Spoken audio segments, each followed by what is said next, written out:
So we will move on to our next speaker for the day. So next we have Mr. Chandru Kalro, the Managing Director of TTK Prestige. Chandru Kalro is a business tycoon and the manager of the well-known kitchen appliance company, Prestige. Prestige has touched the right chord to gain major market share and become a household name in India today. With a slew of innovative and sustainable offerings, the company has carved a niche for itself in the kitchen appliance category. Being simple and down to earth, Mr. Chandru stresses on consumer satisfaction as the key to any good business.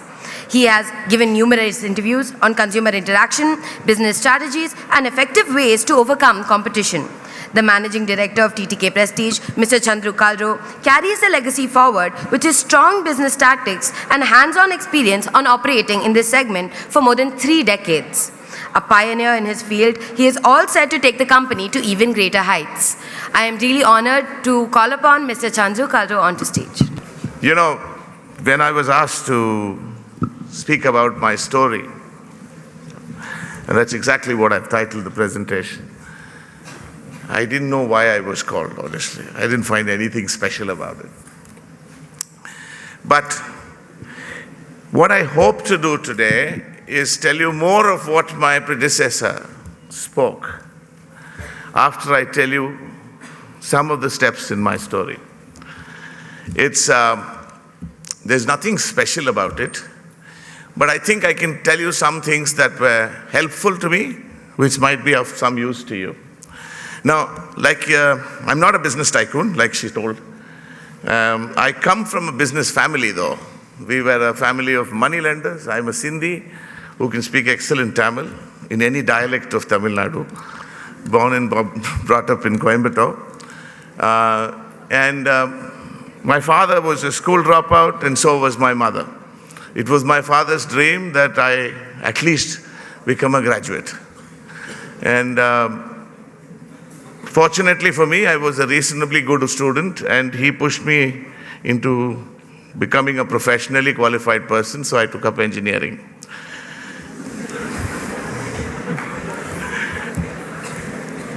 Not necessarily something that my mother liked. She wanted me to become a doctor.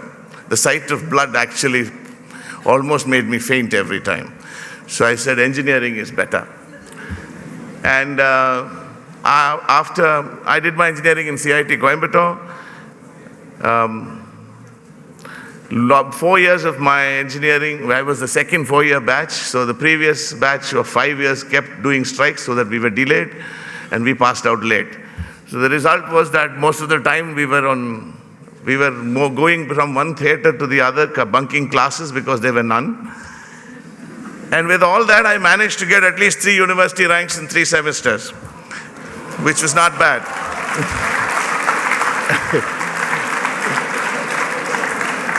But at the end of it, I had a very big realization. And I told myself, when I looked at myself, I said, my engineering skills are just not good enough. So what do I do now? I went to my father and asked him, now what do? I don't think I'm a good engineer. He said, listen, do what you want to do. You've got the basic qualification, but look at what are your strengths. And because I came from a business background, I said, I'll get into sales. So that's how I got into sales. And I joined a company called BPL Limited, which was a really big company in those days, in 1986. And they took me through some very interesting training in those days. And really 4 things that really come to my mind at that time, which were fantastic training that they imparted to me. One was listening skills. And I think a lot of people in sales particularly, and in any other vocation, do not understand the importance of this one skill. Listening. Simply listening. And I would advise you to always hone your skills towards listening. Never start speaking until somebody has finished his question, because you have not got the advantage of knowing what exactly he wants to know. So this was one major skill. The second was body language.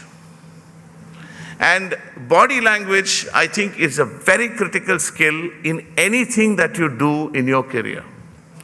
The ability to get instant empathy with somebody comes from very good body language skills. And I advise you, because these are days of Google and YouTube and everything, I mean, you can actually train yourself. You don't have to go to a formal class. The third thing was, of course, selling skills. Now, I was getting into sales, remember. So they did give me selling skills. But the selling skills which were useful to me in the beginning to sell product, later became very useful to me to sell ideas. And where I am, I have to now sell a dream. So selling skills was the third area which I got. And lastly was time management. You know, I honestly think each and every one of you, because you're the next generation, is far superior intellectually to me, because I'm the previous generation. But where I think all of us need to remember is, how do we apply that intellect? And intellect application is important for your success. And the way you apply yourself would be depending on how well you manage your time. These were 4 great skills that BPL taught me in those days. And I became salesman. I was selling oscilloscopes. I think you know what an oscilloscope is. An oscilloscope, do they still use it in electronic labs? Okay. So I was selling oscilloscopes, one of the most boring products to sell, believe me.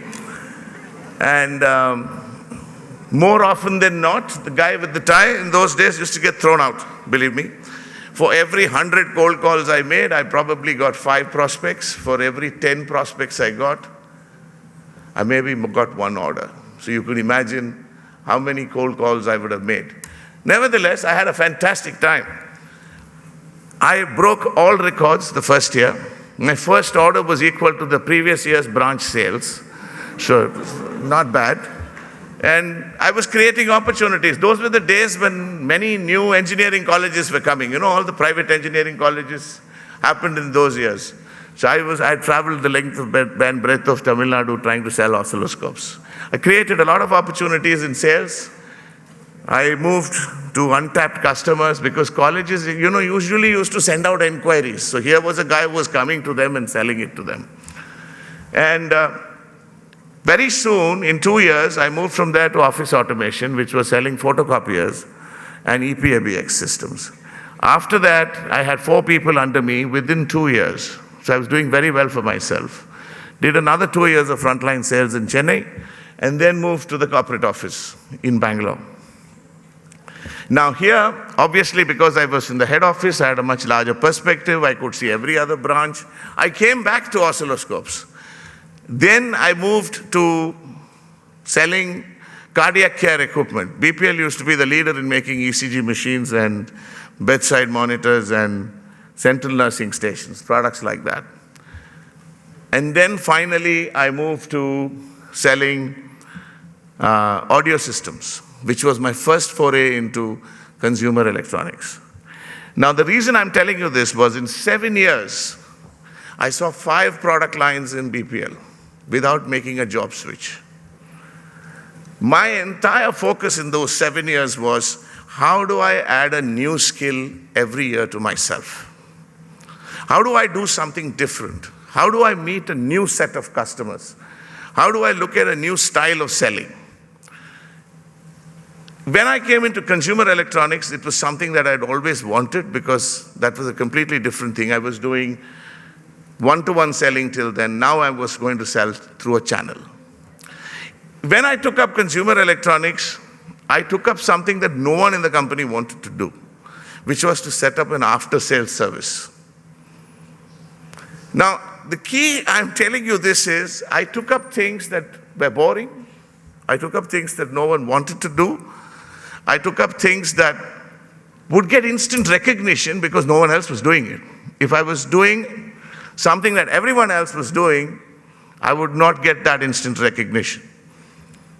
So I did very well in 7 years, and then I moved to where I am today, which is TTK. I entered as a product manager in marketing.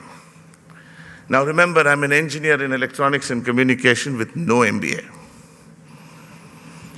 And when I got into TTK, everybody in the corporate office was an MBA.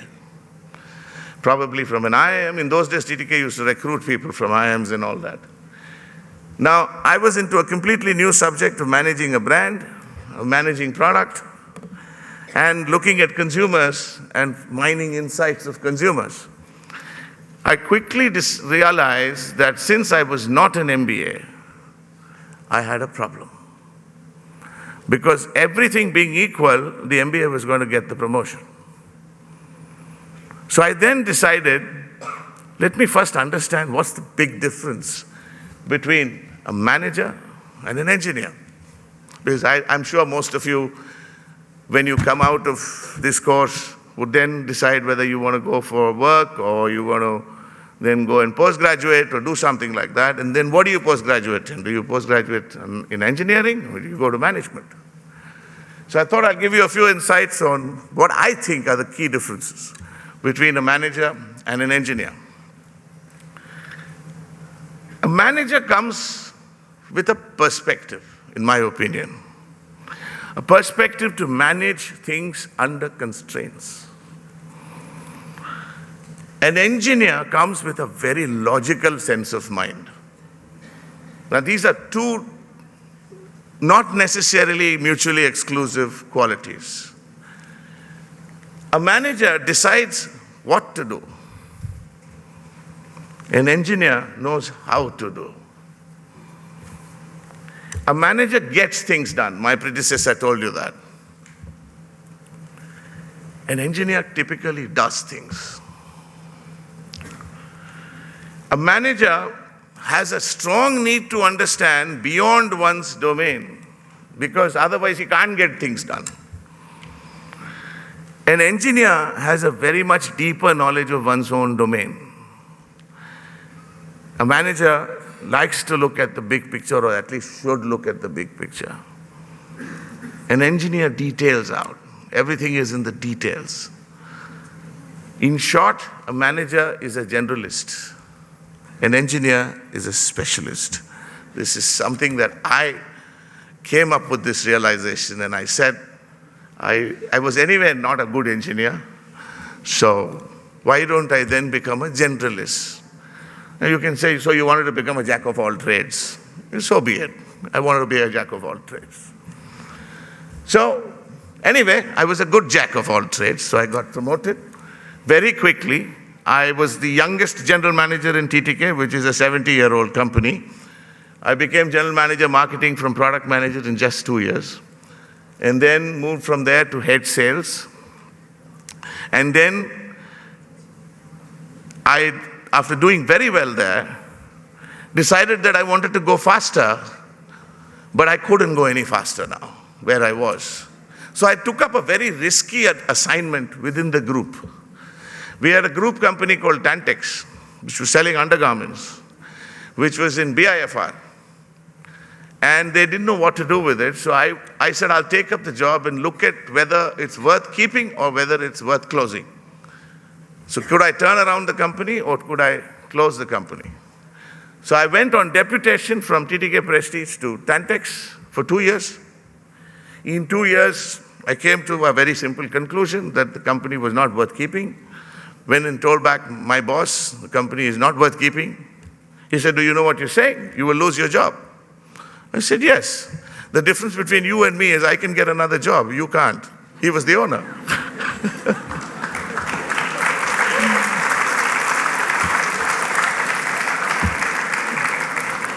So anyway, we closed the company and I came back to TTK Prestige. Nothing much had happened in 4 years. When I joined the company, it was 72 crores in 1993. In 2003, it was 110 crores. I came back and then I came back to head both sales and marketing. And then I said, can I do something about this slow or no growth? So I started looking beyond sales and marketing. I started involving myself in corporate strategy. I had a very good boss, by the way. Extremely good bosses right through both in BPL and TTK. They were willing to listen. Constructive criticism was coming from me constantly, constructive. And therefore, they would listen because they knew that I wanted to do something good. And I got into defining company strategy. We moved from a manufacturing alone model to a sourcing model, and from pots and pans, pressure cookers and cookware to complete kitchen solutions. And we had a sourcing model, then an international sourcing model, and we had a new method of getting consumer insights. So we do about close to 20 programs a year across the country, just talking to consumers about what they are not happy about.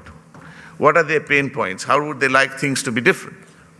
And then we generate ideas and then make products from there. And that's how we then said, in the past, we have said we can grow by 5% or 10% because we have these products. There was one little difference I brought to the table, and I said, first let us say we want to grow 30% year on year, and let's do everything that is required to grow by that 30%. It changed perspective. We were now launching products and new channels just to get to the 30%. So we were thinking very differently. And it also made me work with all the other functions within the company to make things happen. We have a great team, by the way. It's very, very common in TTK Prestige for people to work for 25 years.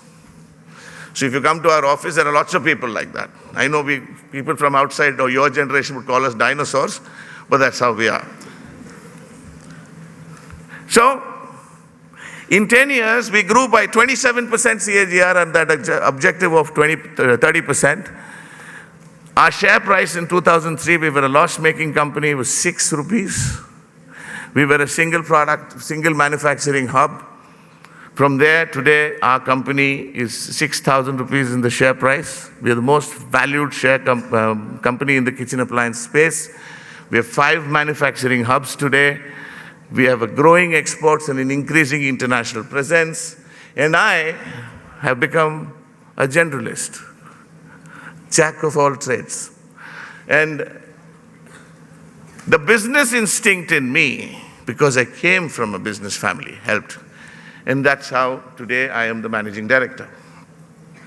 We are leaders by far. The next company in the industry is half our size. We are the most valuable, most trusted, most coveted brand. And we have a great culture to work in. Obviously, all of what I told you couldn't have been possible if the culture wasn't good in the company. We have very high governance and ethical standards in our company. I'm not advertising, sorry. So what now? For me, no more promotions. That's the first thing. So I don't get promotions anymore. So what I'd like to do from here is actually, we are doing a lot to we're very inspired by our Prime Minister on his Make in India theme. We're today making ourselves competitive to be supplying to the whole wide world. Our manufacturing is getting more and more competitive. And I'd like to leave this company, obviously, by getting others to lead from here and take over. I would love and want to definitely preserve the culture of my company, which is so good, and make it an even better place to work. That's where I am. So that's, in short, my story. And I just thought I'd leave you with some of the lessons I learned in these years, 10 really. A lot of it has already been spoken, but I'll tell you in my words. This was spoken, honesty of purpose. I think that is very, very critical in your careers. There has to be a very strong honesty of purpose. You shouldn't go to the office because you have to go to the office. You should go to the office because you want to go to the office. You should really fall in love with your job. Now, it's like falling in love with your wife in an arranged marriage. Believe me, it's possible. I'm very much in love with my wife, and it's an arranged marriage. So, integrity, something my predecessor talked to you about, is telling yourself the truth, and honesty is telling truth to other people. Second, always have a long-term view. In 31 years of my career, I've had one job change, just one job change. It helps because you don't have to start all over again in a new place and throw up whatever you built for yourself in the current place. So it does help. And when you're in your company, be it a startup, be it a company, be it a corporate, whatever, learn to give the organization first. And you will get what you deserve. The karma theory that we Indians believe in works. Believe me, it works. Manage your ego. You know, all of us have an ego. And I think managing your ego is a very critical attribute to success. Think win-win always. You cannot trample on others to succeed. It does not work. Everybody has to win for any process, anything to be sustainable. And build those listening skills which I told you so that you will always sound empathetic to somebody else. And I've just put what Lord Buddha said. Somebody said, I want happiness. He said, first remove the I, because then the ego goes away. And remove the want, then desires go away. Now, how does one live without ego and desires? Is that possible at all? It is. Read the karma theory. Believe me, it's possible. And you are so much at peace with yourself. And build your own brand. You must stand for something. What do you as an individual stand for is very important. Build your brand. Understand your customers within the organization. Understand the stakeholders within the organization. And build a brand. What marketing is all about, giving consumers what they want. Selling is about giving consumers what you want to give them. So marketing is a little bit of a higher order process. So understand your key stakeholders and build your brand to suit those stakeholders. Seek responsibility. One of the reasons I grew quickly was because I sought responsibility and not authority. Authority will come if you have discharged your responsibilities well. If they don't come, you've learned something new because you've taken on something new. So it's always very good to seek responsibility and learn something new every day, add something new to your CV every year, add some new skill every time, and then you're better and better. See beyond your domain. Now, all of you are engineers today. The moment you come out of this college, you're going to see people, even though you are a topper here, you're going to see a lot of more intelligent people than you as soon as you go out. Because you've gone out of these four walls. So you will have to constantly excel. For that, you need to seek knowledge and see beyond your domain. And learn what others do so that you can see how you can probably add value all the time. The ability to say no and listen to a no. Now this I got from my salesman days. Remember the number of times I got no. But this is very important because it builds resilience. The ability to say no becomes more important in the later part of your career, when you're somebody senior. The ability to listen to a no is very important in the early part of your career. But both are very important all the time. Never blame the system. There's no system that's completely wrong. There's no system that's perfect. Have a positive view to the system and change what's in your control if something needs change. That's the only way to approach it. Be flexible. You know, all of us have ideas. I want to be so-and-so by so-and-so time. Great. Keep the goal in mind. Don't worry about the obstacles, but be flexible because you can't predict everything. You cannot predict everything. So you have to be flexible in your approach. There might be another way. And normally, I have seen with my experience, every time you run into into a problem, it's actually an opportunity. So be ready to change the road. Humility, something that's very important all your life. Hold strong to your convictions, but remain humble in your speech, and let your actions tell your story. Do not hurt or harm anyone. It will come back to haunt you sooner than you think. And it's not a rat race out there. You can succeed on your own, at your own pace, in the way you want, if you want it that way. And finally, I would like to say that you will have to reinvent yourself all the time. We live in an era of disruption. Technological disruption, lifestyle disruptions, all kinds of disruptions. And if, artificial intelligence, I don't know how many jobs it's going to take away. Automation is taking away jobs every day. You will have to reinvent yourself every 3 to 4 years to remain current and have creative, innovative solutions so that you are always relevant. We live in an age of very fast obsolescence. I am very glad I'm an old man. You're very young. You will need this. Thank you for your patience and attention.